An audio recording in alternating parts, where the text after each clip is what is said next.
Hello.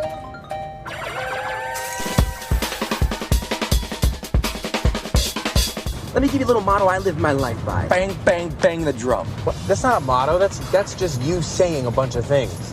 It's difficult to name one favorite drummer. Roy. Hey. Wow. You're amazing, dude. Thanks. I like to play. Drummers Weekly Groovecast. Drummers Weekly Groovecast. Drummers Weekly Groovecast. Drummers Weekly Groovecast.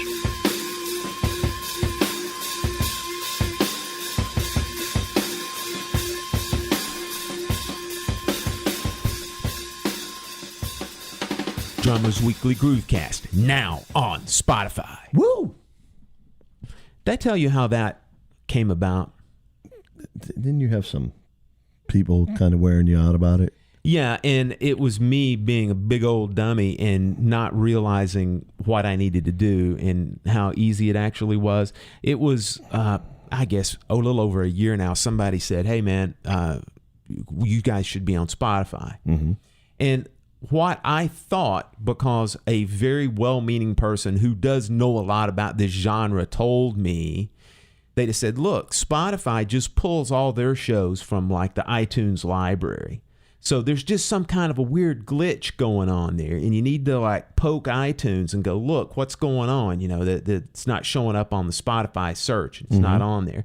And so I was sending emails to Apple, or I sent an email to Apple, and I'm just like, look, can you like refresh our feed or something like that, because we want this show to show up on Spotify. We got people that want to listen to it. Now, of course, I never heard back, right? So I just let it go. Well, there's been an email every now and then that would come through again. And so last week I got another email. You guys need to be on Spotify. So I sent an email back and I said, look, I've been hounding iTunes. They're supposed to be, refreshing the feed, getting that over to Spotify. And they go, you big idiot. Spotify pulls from their own library. You have to go in and submit the show. So there, ba-da-ba-ba-da-da. Oh. No. I'd have been a big idiot too when it comes to that. So 5 minutes later, the show's now on Spotify. So I waited over a year for a 5-minute commitment to get the show on there. So if you're a busy guy, man. Well, we all are busy, but I mean, I could have done it at 11 o'clock at night. It's just, I just didn't know. Yeah. So we are now on Spotify. If anybody wants to subscribe to us through Spotify, you can go over to our webpage, which, we talk about it every week. We always go, look, you can interact with our social media on the webpage. What we really mean by that, if you go down to the bottom of the page, you'll see there's 4 little buttons that are down there. Mm-hmm. And there's one to like Instagram, Facebook, and then there's also the places where you can subscribe to the show. There's iTunes, Google Play Podcast, Stitcher, and now Spotify. So you can just click on the Spotify button. It'll take you right over to our webpage or our webpage inside of Spotify, and you can subscribe there. So color me a big old fleshy whatever, and we're there. We got where we needed to be. Finally. That's all that matters. It only took 3 years. Yeah. Well, the youngsters would say like, you old men. You figured it out, didn't you, Grandpa? Well, as this very wise man said to me one time, he goes, you know what you know. That's true. And I didn't know that, but now I know. And since then, let me say this also. We do actually already have some listeners on Spotify, because on what limited ability I have to check to see how our show is being listened to and who's listening to it and all that good stuff, there has been quite a few directions coming from Spotify to our RSS feed. So there are a few people that are listening to it. So, all right. So thank you, everybody. And you can now check us out on Spotify. And then also, John, this is another one of those things that it's almost bizarre to even say, but we're basically halfway done with season 3 now. That doesn't make any sense. Yeah. It happens, though. I mean, it makes sense, but it seems impossible. That's awesome. Halfway home. And what are you going to do in your time off between season 3 and season 4? Push-ups, sit-ups. I mean, I don't know. I told you I've been practicing concert snare drum so I can put my challenge out to Jack Bell. That would take some time. I'm trusting that Jack's not listening to the show right now because I don't want any part of that old man. No. Ain't nobody listening to this show wants any part of him, that's for sure. We were joking earlier that Jack's the kind of guy, if you put a challenge to him, he all of a sudden he becomes 27 again and just buries you. I like it when he says that, he's not up with his chops, at the moment, and then you listen to him play something and it's just astonishing. And then I mentioned to you the other day that I talked to him a few weeks ago and he was saying that his chops were up because he was doing a clinic. And he's like, yeah, my chops are feeling really good right now. I've been working on some stuff. I feel like they're in really good shape. That's scary. That's frightening. I mean, that's world-class scary stuff. So well, with Jack, too, like, oh, my chops aren't up. Oh, so instead of 3 people in the world that can play as well as you, there might be 4 now. People don't realize how good this guy is. Man. I mean, it's absolutely terrifying how good this guy is. Go over to his website if you're still curious and you want some proof. It's melodiousmerchant.com. And I think if you go back and look at the different episodes that we've done with him, we've done 3 in total with Jack. But if you'll go and look at those show notes, there's a link to take you over to that website. It's got him playing some solos out of those Wilcoxon books. And, those Wilcoxon, all those traditional rudimentary solos are meant to be played somewhere in that tempo range of like, say, 92 to 94 BPM up until like maybe 112, 116. Yep. He does one of them, one of the toughest ones out of the book. I think he plays it at 130.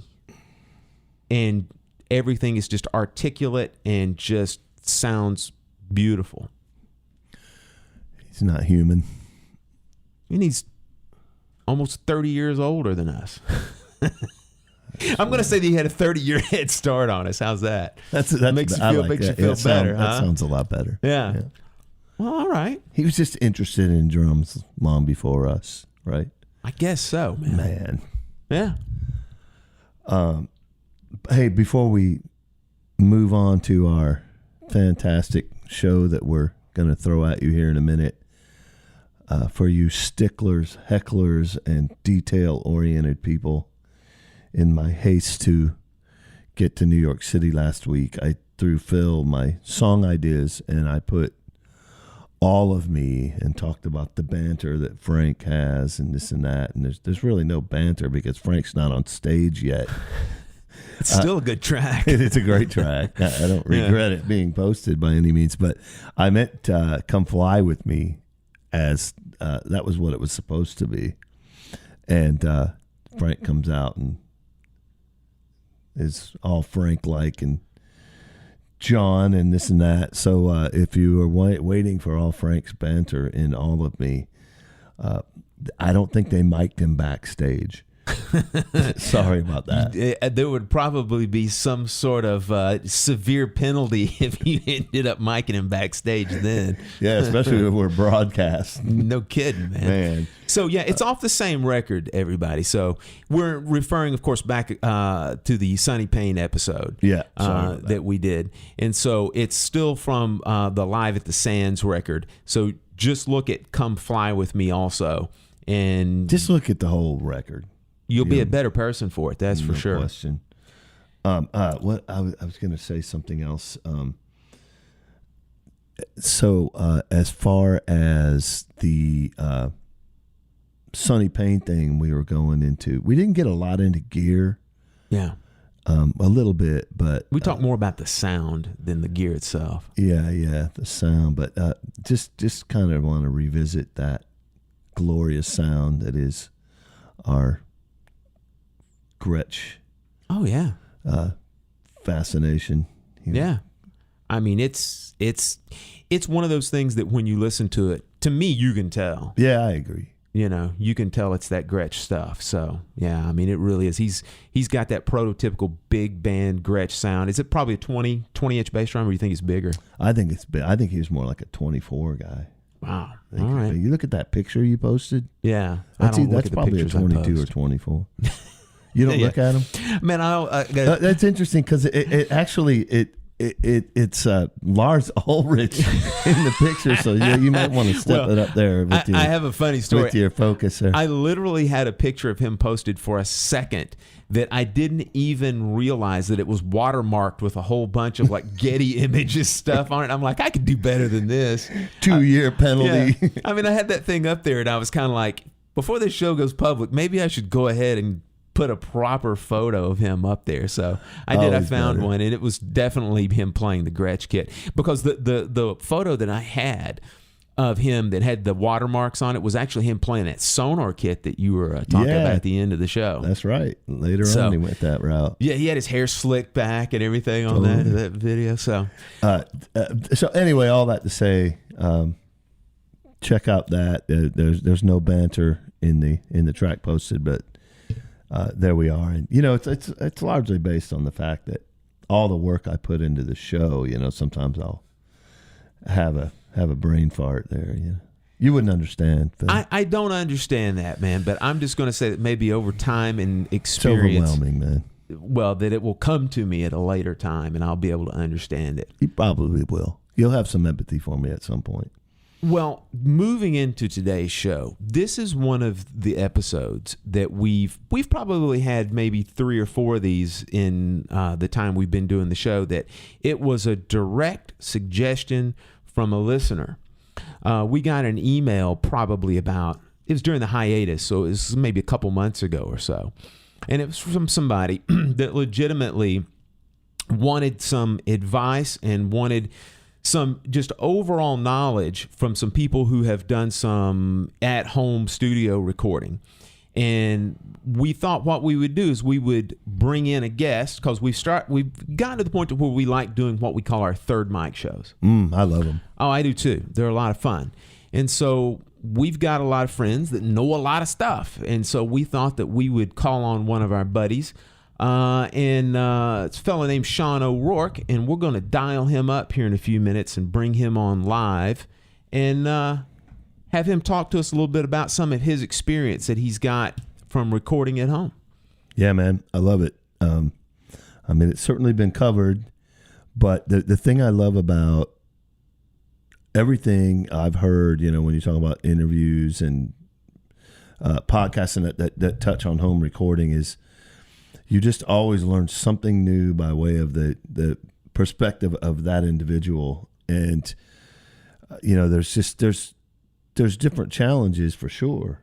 Well, just by your space alone, the room you're recording in alone, and what people figure out and all that. So it's cool to hear the contrast. And Sean has a whole bunch of experience. He's got a whole pot full of experience. I've got a fair amount also, and there's some things that I want to cover in this show that I have never heard anybody else talk about. I mean, granted, everybody wants to talk about the gear, and they want to talk about the mics and the preamps, and that's all well and good, and everybody's going to have an opinion on it, and all of them are correct as long as it works, right? But there are some aspects, man, of like personal accountability and the management of how you deal with some things that are absolutely of paramount importance to make sure that you can do a good job on these things and not lose your mind. And so we're going to definitely talk about that as well. Sweet. All right, so let's listen to a little bit of music, and then we're going to bring on our buddy Sean.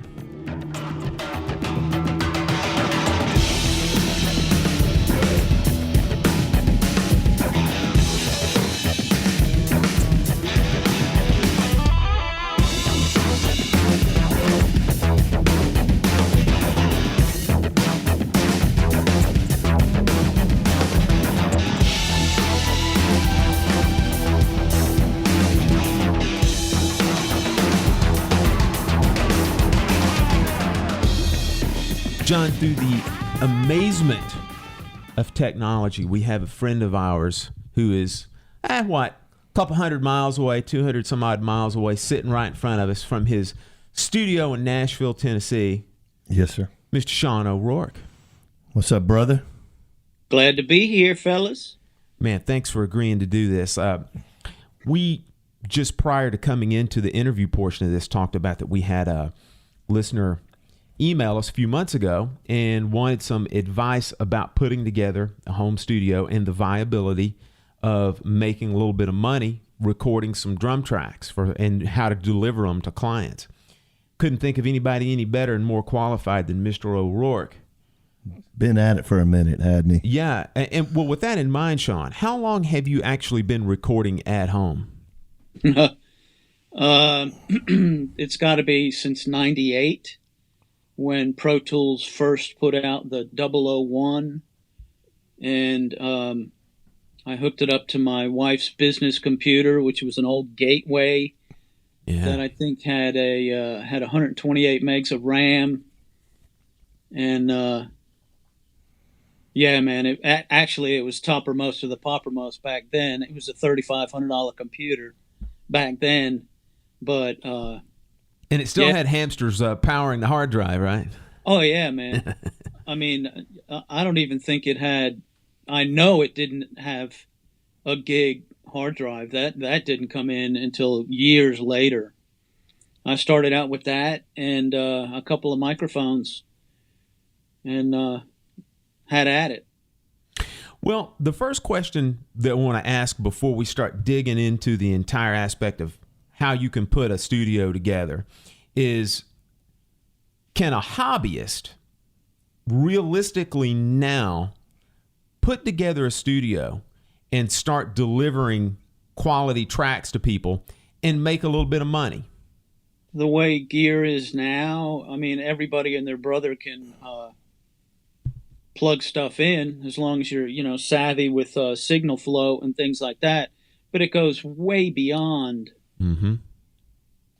just plugging stuff in and hitting drums. You got to know signal flow. You got to know about inputs and routing and things like that. It's, I always paid attention to that since I first started gigging live. And even beyond, before that, I was always paying attention to signal flow, gateways, and how things get to one point to the other and how they talk to it and things like that. When I first started playing live, I was always, my roommate was the front of house engineer. So I was always asking questions about that and where it went from the instrument to the microphone, through that cable, through the snake, into the console, and then what happened afterwards, and translating it into a proper mix and spacing and things like that. But in answer to your question, yeah, nowadays just about anybody, and they can do it. Well, and then you start going down that rabbit hole also of, if you are the technical hobbyist or technically a hobbyist, you can, quite honestly, you can be an okay drummer. And if you're really good at editing, man, you can make that studio magic happen. And so that's another aspect of it as well, because I know that there's some. Well, let me stop you there. Sure. Because I don't consider it magic. I think I consider it smoke and mirrors. Yeah. You can edit and chop, and yes, editing is a very good thing to know. But if you put a poor performance in, then you're going to spend more time editing yourself than the actual performance, and then it takes away from that. And I'll use the word magic on that. Because you might as well use a drum machine, because that's essentially what you're turning yourself into. Yeah, yeah. You then start also getting into that concept of what I had a producer friend said one time, that a lot of times when you start dealing with budgets and you start dealing with people as far as like how you're going to record something, a lot of times you start thinking in terms of spending it two different ways in the recording process. One, hiring the right musicians to come in and make it happen and paying them accordingly, or two, using, let's say, the band members in some cases to do some things, and then spending a good bit of the money on the engineering aspect of it, having somebody that knows what they're doing to come in and edit things. So, yeah. Oh, sure. Yeah. Yeah, without a doubt. And they can take, a performance and edit it down to individual beats and even replace those. So what the guy initially played is nothing.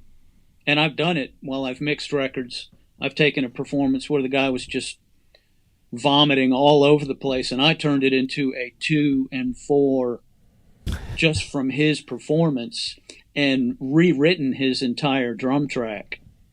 But I mean, Thank you. I kind of have it. You're welcome. It turned out great. I appreciate it, bro. But I kind of have the advantage at being a drummer that I can think like a drummer when I do find myself having to do something like that, or even editing fills and turning them into something else. The Pat Boone, Debbie Boone, when it was a Neil Peart fill, that kind of thing. So being computer savvy and editing does have its advantages, but it can be overused for sure. While we're talking about gear, let's just get a quick rundown of what you're using right now. Are you still using Pro Tools? I am. Mm-hmm. Always have. Just the industry standard. What kind of computer are you recording into these days? It's a PC. I started on PC because my wife was a controller, so she needed business software. I have a Mac as well, but I just learned all the shortcuts and things like that on a PC, and I've built my own towers ever since. Mm-hmm. Actually, that gateway that I was telling you about came broken. I spent $3,600 on this thing and went to use the integrated sound card, and it was bad.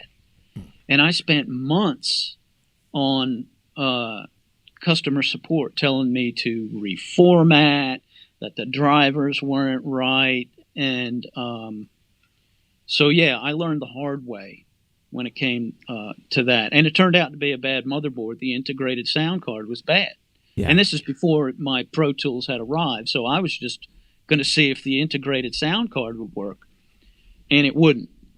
So, and I've always been really good with my hands as far as figuring out. I've been building cars since I was a teenager. So that whole workflow thing came natural when it came to, and also being around sound engineers and all that kind of stuff. The basic concept of signal path came into play with a computer. It was just in a very small box. Here's a little interesting side note before we move on with this. Yourself, myself, and Mike Johnston are the only musicians that I know that actually record into a PC. Really? Everybody else I know, man, uses Mac. So we're the few, the proud. Rock on. I mean, run what you brung. Yeah.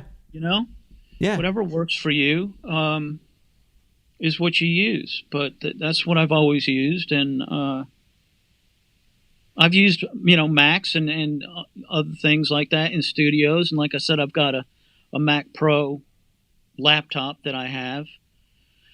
But this is what I've always used and what I've always learned on and what I know. And if something goes wrong with it, I know exactly where to go. With that in mind, what's your favorite mic pre's for drums? Well, right now I've got an Allen Heath GL4 console. Yep. I'm showing you, but nobody else can see it. Right. British. Sounds great. I used to have a Trident 24 for a while. And went from that to this, and I didn't miss a beat. I like having the analog inputs, the tactile, but that's just because that's what I grew up being around. Yeah. So, yeah, it works great, and I've had this thing for quite a few years. Does it also act as your interface as well?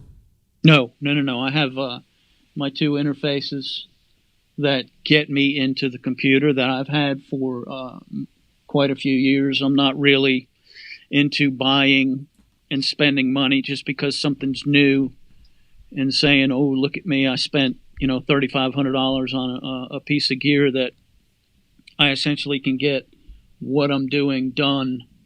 I found what works for me. And there's nothing wrong with spending all that money if you got it. But What are those two interfaces that you're using? I'm still using an M Audio Profire 2626. Right on, man. And then the ADAT is PreSonus Digimax. Gotcha. And I've had those for almost a decade now. Hey, if it works, man, right? It works great. Yeah. Real quick thing also, let's talk about mics. Just a quick rundown. What do you like on kick, snare, toms, overhead hats? Well, typically the snare top is a 57, top and bottom. Kick in is a D6. I made my own sub kick out of a 10-inch snare drum. Okay. And Brother Hinkle gave me a 10-inch Eminence speaker that I put in there, took the rim off the snare drum, laid the speaker in there, put the rim back on it, and I have it in a snare stand. Then I just hardwired it. Oh, nice. The toms are the new Audio Technicas that used to be the Pro 25s, but now they have a new version of them. My overheads are large condenser. My room mics are large condenser. Hi-hat, I like Sterling microphones. Been using them for a while. They used to be the old groove tube mics. So that's what I've got on my hi-hat. I also have 2 Sterling large condensers that I'll pull out. But it's a mix between Shure, Audio Technica, and some AKG stuff thrown in there when I need it. Audix. But they all, they're all. I don't have the budget for Neumanns. Yeah. You know what I mean? So these are all reasonably priced microphones that sound really good and get the job done. Let's talk a little bit about what kind of a room you like to record drums in. How live, how dead, that sort of thing. Well, I've had 3 different configurations. One was at my house in Marietta, and that was a 15 by 25 room that I pretty much threw a bunch of stuff up to make it pretty dead, just because I didn't want too much color for the tracks that I was sending out.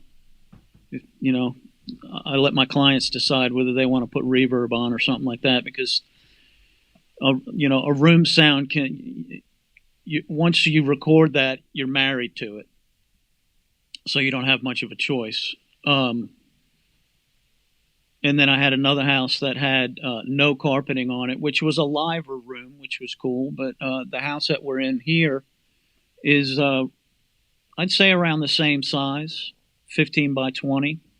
And I put some stuff behind the kit for the corners and things like that. Deaden it behind the kit a bit. So, yeah, it's not on the live side. Yeah, so it's kind of one of those things to where you prefer maybe slightly more control, slightly deader room. Yeah, definitely. And then with the room mics, I have them facing away from the kit. I don't face them at the drum kit. So what you're getting is just room sound. You're not getting any of the initial kit. They're in front of the kick drum, kind of in a figure 8, facing away. Let's talk a little bit about now the actual process of doing business with clients and then recording and delivering tracks. When you're at the very beginning of a new project and you guys have agreed on what you're going to do and how you're going to do it, what files do you request from a client as far as like what kind of scratch tracks, what do you like to have? Well, it all depends on what he's got and how savvy he is with his gear. I mean, a lot of songwriters are not real savvy on the whatever program they're using. But then again, I've also had guys that are very good at what they do. So it really depends on them.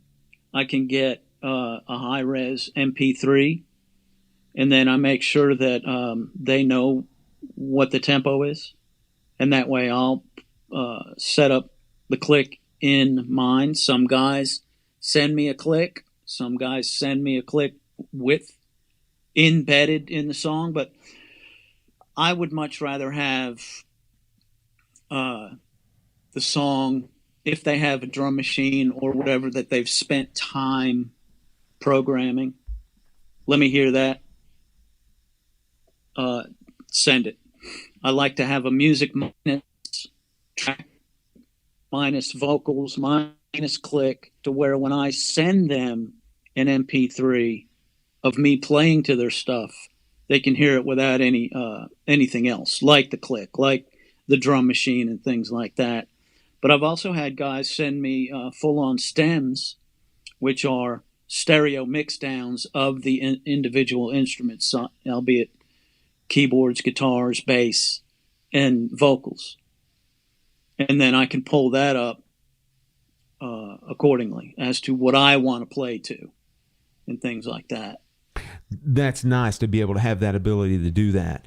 Have you had clients also send you what they consider to be completed tracks, and they want you to retrofit drums into completed tracks to where nothing's going to change? In other words, whatever stems you're getting. How do you approach that? Because that's a thankless job. Well, I mean, there's two ways to think about that, because if you're just getting an acoustic scratch track, then you kind of have to think like a producer and think, okay, what's going to happen after me? And so I tend to play less, whereas if it's a finished tune and I can play to what's going on using my top end cymbals for vocal enhancement, or throwing a fill that matches or not copies, because that's silly, but embellishes a solo. You know, if dude's ripping and you want to catch that tail end of it, that's kind of a cool thing. So there is something to be said for playing to a finished track as far as that goes, because then you have more chance to pick and choose and play to something that would make more sense, rather than, like I said, just getting an acoustic demo and playing very basic, because you don't know what's going to happen afterwards and you don't want to step on anything. Some guys would think, okay, there's a bunch of room to fill up here, and let me pull out my my latest thing that I practiced. But that's not going to make for a good drum track, and it's going to be totally inappropriate for the tune itself. So it's really two different ways to think about it. On that same train of thought, have you ever had a client send you something that they say is going to be, this is my finished track, and there's just problems with it as far as like the time is all over the place, it just doesn't sound good, it's nearly impossible to play to sound even decent?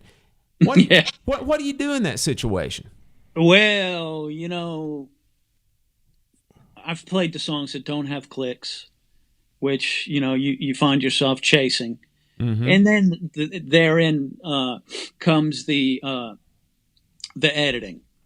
If he's definitely not going to re-record it and he wants me to play to that, but it's not to a click, then I'm going to edit, and I'll try and make it flow as much as possible. Ultimately, you're getting paid by them and to do what they want you to do. But I will tell you, I have come across some things that I'll state a rate, and then if I find that it's going to include a bunch of monkey business, I will renegotiate. Yeah. You know what I mean? Oh, absolutely, because I've been down that route also, man. It's infuriating. You spend more time trying to just figure out how you're going to play to something, or like you said, you're going to play however you're going to play, then you're going to have to end up editing before you send anything over. Then you have to figure out how you're going to approach the pricing structure of it. Now, with that in mind, that's perfect dovetailing into, on a traditional session, how many takes or iterations of a tune do you normally promise, with like saying the second take is going to be, that's going to be the one, that's the final take? Right. I mean, I always tell them up front, send me notes. You can be as specific as possible, down to timestamps. At 1:15, you want this, and be really specific. I try to get that up front, and then cater to that. Yeah, charts are good too, man. If you can get somebody to send you one of those. Charts are good, but I don't like reading them while I'm playing, man. Then it takes away from the musicality of it. I will read the chart as I'm listening down. Yeah.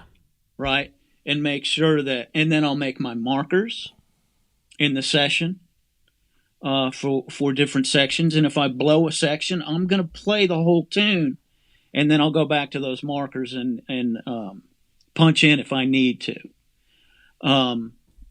But usually, once I have all of that info down, I'll send them the track. I include one round of changes, because if the communication is there, that should be it. Try a different fill, add an accent here, no worries. If it gets into further than that, depending on how nice they are, because I will make allowances for folks that are straight up good to work with, and I want to continue it. But if it's going to be a pain in the butt, I'm going to charge, and it's usually an extra $50 or something like that. Gotcha. I very rarely have to get into that. Rarely have to get into that. 9 times out of 10, they either like the first pass, or they're very gracious and say, love it. How about changing this, this, and this? And that way I can go in, timestamp, know exactly where it's at. And if I have to re-record, not a problem. If I can make an edit, I'm going to do it. Gotcha. Yeah, So- there's a bit of an art form to that No punch doubt. in and editing too. But go ahead, John. So, you're talking about not wanting to read the chart, not having your nose in this and playing all that. Do you ever do vocal cues for yourself if it's maybe you have, multiple tunes to do, anything like that? You talk about timestamps and what have you, but do you ever go in and do like, hey, here's a verse, cues for yourself? No. No. I can't remember the last time I put in a vocal cue track, but the way I've got it set up, I've got a 32-inch monitor here, so I can see the monitor. And in my other studio, I had a secondary monitor that I had set up next to me, so I do make sure that I mark all of them. And So then visual as opposed to yes, yeah. So that in itself would be a chart for me, Right. because I've got the markers set up. I name the markers, and then there's always the pre-roll. If I do need to go back, I've got my fader port that I've got pre-roll set up. So if I blow through a marker, I can stop. I have a 2-bar roll, pre-roll, and then I'll just go in and work from there on out. But that's after I lay the entire track. I want to try and get as much of a natural. I don't do it by sections. I play the whole tune first, and then if there's something that I need to go back on, then I'll do that after. I try to get that full natural feeling track. But in answer to your question, no real vocal cues. It's just being able to see the monitor and seeing my markers. Right. Let's say we're done with the session. The client has signed off on it, and we're getting ready to deliver tracks. Do you do any type of processing on your end? I know you mentioned something about not putting reverb on it or allowing the client to put reverb on it. Is there anything that you do, like in post-production, add before you deliver the tracks? No. When I send them the MP3, I have my template set up for my drum tracks, and that has all my inserts as far as compressors, EQs, auxiliary compressors, the New York compression, and a reverb aux. So when I send them the MP3 of me drumming to their tune, that is through my processing of just to give them an idea of what a finished drum track in the mix would sound like. So that's when I do my processing. But when I export, nothing. That's on them, because you never know what's going to wind up in the mix. And I don't want to start EQing anything. That's on them. Sometimes I'll include a stereo mix down with my processing, because some guys are not savvy with, pulling up a kick drum and even just doing a basic drum mix. They don't even want to monkey with it. So I will send them a processed 2 mix of the drums, which is fine, and it's good for songwriter guys. I don't particularly like doing that if it's going to be on a record, because like I said, you never know what you're going to need and what you don't need once another instrument is added in that frequency range. And I learned that because I've been doing a lot of mixing for guys. And a lot of it has come from me just doing the drum tracks. I'll always beg the question, who's mixing it? Well, I don't know. I said, well, I do a bit of that. Here are the things I've mixed. And then, that translates into longer money. And 9 times out of 10, they wind up liking it. But that also goes back to me paying attention to signal flow, live mixing. Whenever I've been in studios, which all 3 of us have been in studios since we were very young, but I always paid attention to what the engineer was doing, what the producer was saying, how they were getting the sound, why they would EQ things the way they did. And it was just a natural progression for me, and it's something that I've always been very interested in as far as painting that picture with sound and placement and things like that. So I actually enjoy the mixing a lot. I've made a few records of my own, did a bunch of mixing for a guy named Paul Kelly, who was running his own record company, but he's the one that put the Aquarium Rescue Unit record out. He's put all of Barry Richmond's records out, and I've mixed probably the last 4 or 5 of Barry's records. So it's turned into something that I really like doing. So, but yeah, I digress.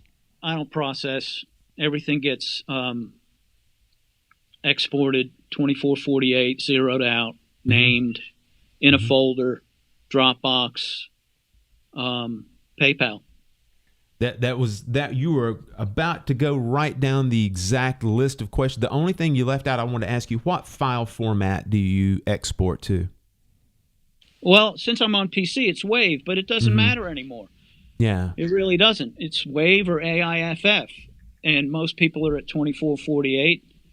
Right. That's where I record at, have been for many years. If it's a Logic session, which is Mac, a lot of guys, by default, the session comes up 44.1. So if I know that going in, I'll record at that. But I like to record 2448. I can always export at 44.1 for them. But yeah, that's where I'm at. The whole upsampling thing and things like that. It's drums.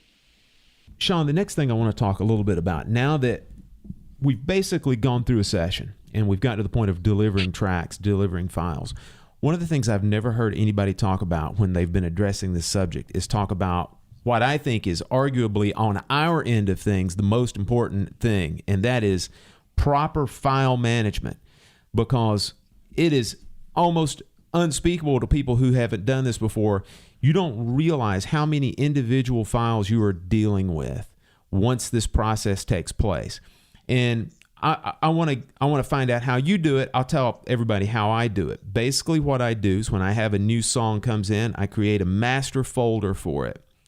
Inside that folder, I have several other folders. And like, for example, those folders would be the scratch track that the client has sent me.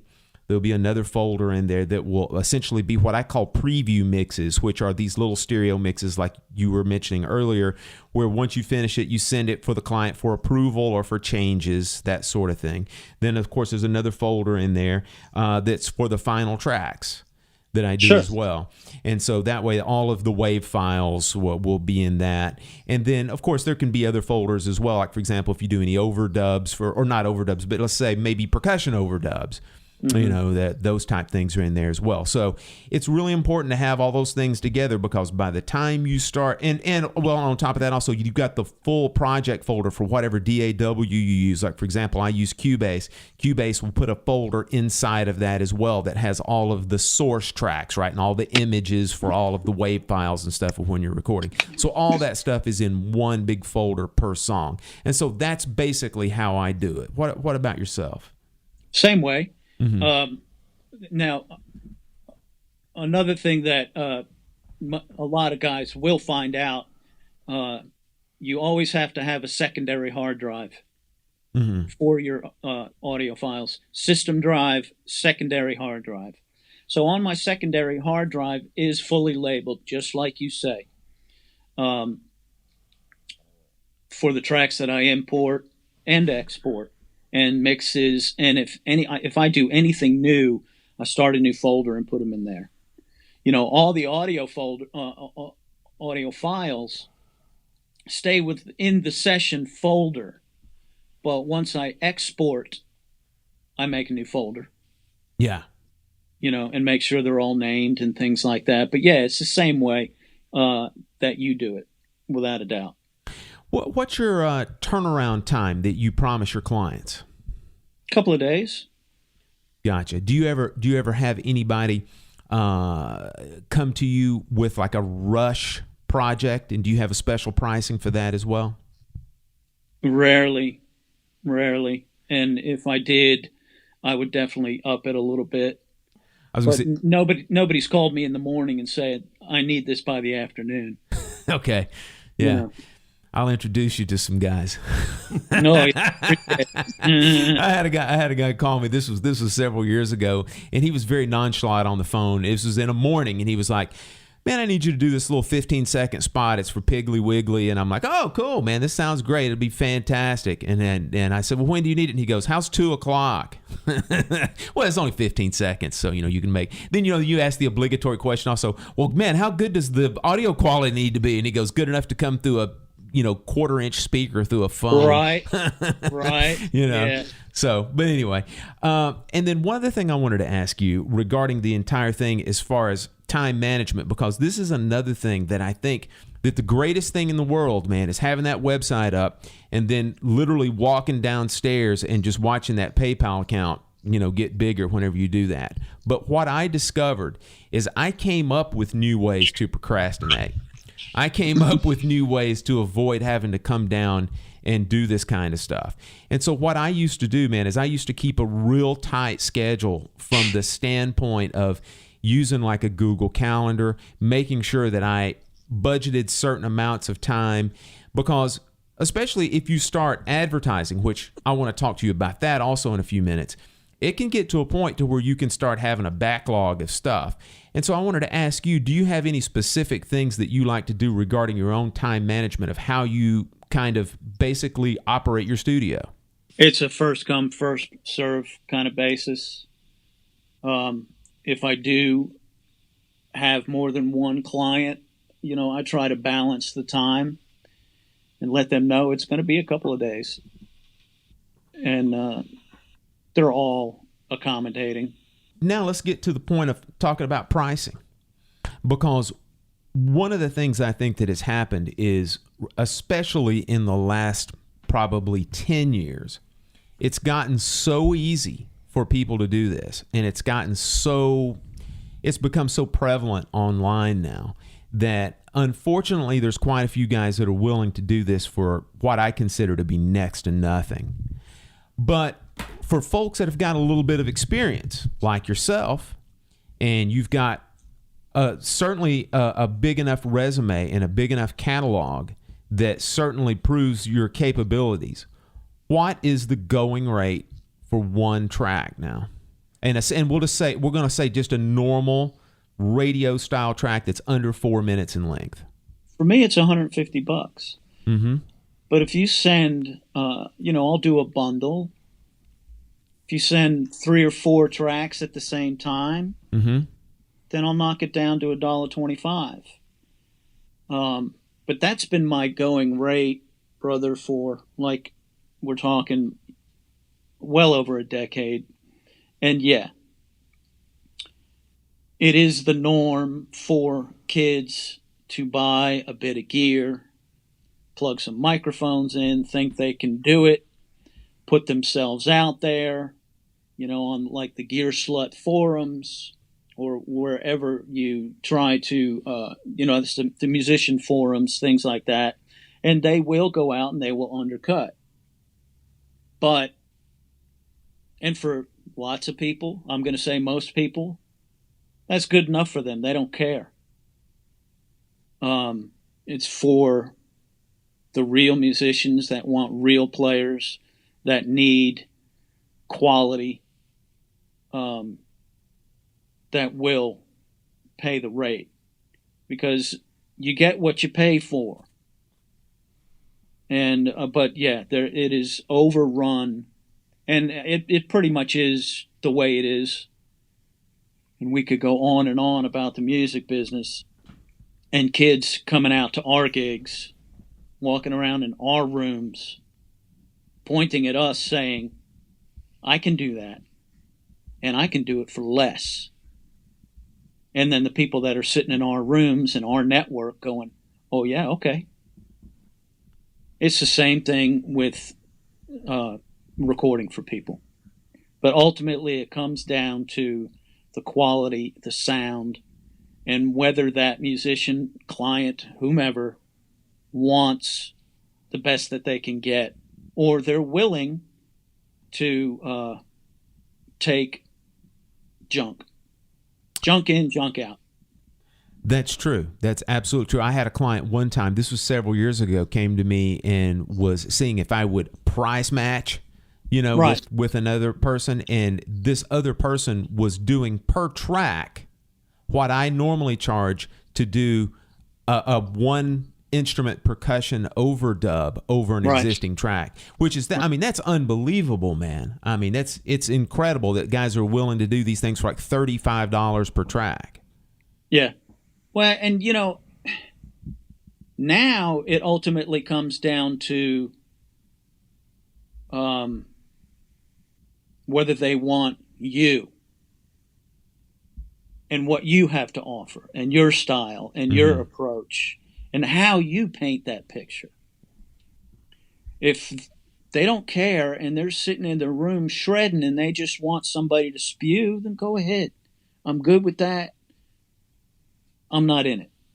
If you want me for what I've spent 4 decades honing and my approach musically, how I can add to your song, we can do it long distance. And I have always been set up for that. Yeah. I wanted to ask you, have you ever done any advertising online for your tracks? Yeah, I do the Google thing, and I've got my own website set up. There are other websites that are set up for outsourcing, for people that can go online looking for like sessionplayers.com, that sort of thing. Things like that sound better. I've gotten a few things out of that. And I've, a lot of it's been through my own network though, man. Right. Yeah. Likewise. The one thing I wanted to relate to the listeners is that at one time, back around 2009, 2010, I actually hired a marketing company to market the website for a while. Yeah. And let me tell you, it flat out worked. But the two things that I think is absolutely worth mentioning is, one, it's not cheap. It's expensive. When you have somebody that really knows what they're doing, market your website, and they target the right places, it's not cheap. And then the second thing is this, is sometimes you have to, you better be careful what you wish for, because it was like, I was talking to you before we had the microphones going. I don't really advertise doing it anymore, and it's because I got a lot of business, but I soon discovered that I am not set up to be a full-time studio drummer, because again, I could find new ways of procrastinating to go down to the studio and play on some really bad music, and I just couldn't do it anymore. I did it for a couple years, and I made some money doing it, but I spent a good bit of money also advertising for it. So that's something, anybody who's thinking about doing some advertising, it pretty much will work, or at least it did about 10 years ago. Like I said, there's so many people out there now, you may not get quite the response, but it worked. Yeah, the last quote I got from some cold call was like $600 a month. Yeah. I was like, no, thank you. I paid Sean it was about 10 years ago. I got what I consider to be one of their like mid-level marketing plans, and it was about $275 a month. Mm-hmm. And like I said, it worked, but it's one of those things that you are going to get some hits, and you're going to be playing some music that's less than gratifying. No doubt. Hey, I would just want to chime in. Obviously the question comes from someone that kind of brought this whole idea together was, can you get into the process of becoming a person who can record drums and offer services and all that. A couple things I got out of this conversation that just from a different perspective I want to share. One is it's kicked around a lot, like, man, anybody can do this. And I take exception to that to a little bit, because I clearly have friends who are doing it at such a high level that I'm sort of like, yeah, anyone can do this. Well, I don't agree with that. But the thing that the thing that I want to point out, one is Sean made a great point about gear. I think we romanticize gear so much, and it's easy for John McBride to say, man, you need to use these mics and this blah blah, because he's got it and he has the money to do it. But it's you can definitely, if you're committed to doing this and doing it well, don't be overwhelmed by the complete, idea of, if you don't have Neumanns, you're screwed. That's a bunch of crap. So be encouraged by that, by all means. But at the same time, I think you also have to be realistic in the idea of putting yourself out there. Maybe be careful in how you put yourself out there. If you're just a rock and roll drummer, don't hang your shingle like, hey, I'll do any track you throw at me, because you're all styles. Yeah, that's a bunch of that. You're doing nothing but potentially putting yourself in a bad light. And I think that you guys are realistic about that. But I think there's some people that have this idea that, oh, it's simple, a few mics and a pre, and it's just not the case. But that's just sort of some take I get from it, that things are bantered about this. Yeah, everything's affordable now. That's true. But like when you're talking about signal flow, I mean, that's something that you just don't figure that out in a week. No. So be careful. So when we say it's the availability of all the tech, that is when we say just about anybody can do it. But it's the things that go into utilizing and using it's way beyond just turning a pre up. Mm-hmm.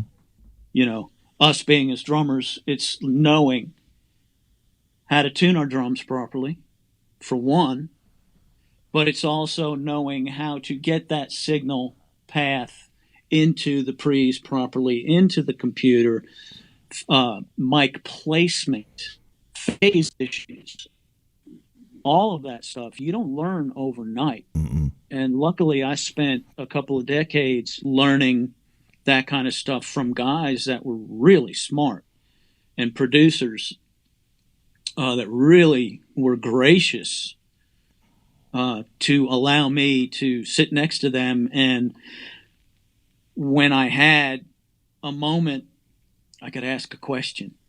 And they were really cool about it. You know, the Jerry Ragavoys, the Rodney Mills, you know, people like that. When I'm sitting in this session with them, I would pick my time, but I would ask an informed question. I wouldn't ask something that was so basic and there wasn't anything behind it. You know, mm-hmm. I knew what I was asking, and I knew how to ask it properly. That speaks to the point that the other thing I kind of get out of this, and it affected my decision in not doing it, was if you're not driven, especially on the engineering side of things, if you're not driven to really do it and do it right, you're setting a dangerous precedent, because you're talking about, even on a simple level, there's investment, money, to pull this together and to be able to put together a halfway decent sounding drum track. You've got to spend this money. So be realistic. I'm speaking to listeners now. Be realistic about the entire process, not just looking cool and being this session guy. But man, if you're not driven to really grow and learn and become a better engineer, then that might be something you really want to. Yeah, because it's wasted money, because it doesn't matter how much money you spend on a piece of gear. If you don't know how to use it or spend the time trying to figure out how to use it properly, and that doesn't mean reading manuals. Right. It has a lot to do with your ears. And if you buy a piece of gear thinking that just because you spent that much money, you're going to sound like somebody, that's not happening. That's not happening. It's like a drum set alone. That proves its case. Oh yeah, without a doubt. I'm going to buy a Gretsch and I'll sound amazing. Well, not necessarily. Nope. We'll play a cardboard box and make that thing rock. Mm-hmm. You know what I mean? And it doesn't need to be a Noble and Cooley or whatever is the latest and greatest. But I think your reputation in regards to this is it's sort of, you've developed clearly a very strong reputation as a great drummer, but your drive and your interest and your continual questions, that's what sets it apart. And when you're talking about, these kids can send a track off, whatever, but man, if you're not driven on the engineering side of things to really have it together, you're looking at a lot of trouble, I think. Well, yeah, I mean, and like I said, it's always been something interesting to me, mm-hmm. even going back to when I was a kid building models. It was that hands-on, tactile, figuring out where things go. My parents would get frustrated because they'd buy me this. It was a ship, the cutters. And I built it in a day. All the string, all that stuff. And they thought it was going to take me months. And they were very frustrated. But that's just, I've always had a knack for that. I've always worked on my own cars. So that whole process of using my brain, using my hands, figuring out where things go, how things work. But then also the artistic side of me, growing up in a house where there were walls full of records, because my old man was he worked for record distributors, wholesale, one-stops and things like that. So I had access to anything. So when the artistic side came in and I started blending the two, it's just kind of osmosis now. Yeah, that's awesome, man. Well, Sean, man, listen, thank you so much for agreeing to do this. It was just gas, man. It was absolutely fantastic. I'm flattered that you guys asked, man. I'm just sitting up here and, Las Vegas, man, trying to make money. Huh? Well, man, thank you very much. The listeners will absolutely love it. Guys, thanks for listening to the show. We really appreciate it. Like we always say, go over to our website, drummersweeklygroovecast.com. There you can listen to all of our episodes. You can check out our videos. You can interact with us on social media. You can also check us out on Spotify, right, John? We finally got that going again, or finally got it going, period. 5 long minutes it took. 5 long minutes, baby. And then there's our email form, which you guys use well, because that email form is what actually got you this show. So we appreciate all the listeners and them sending us emails. All right, folks, until next week, Sean, say goodbye to the folks out there. Thanks, everybody, for listening. All right. Till next week, we'll see you then. Peace.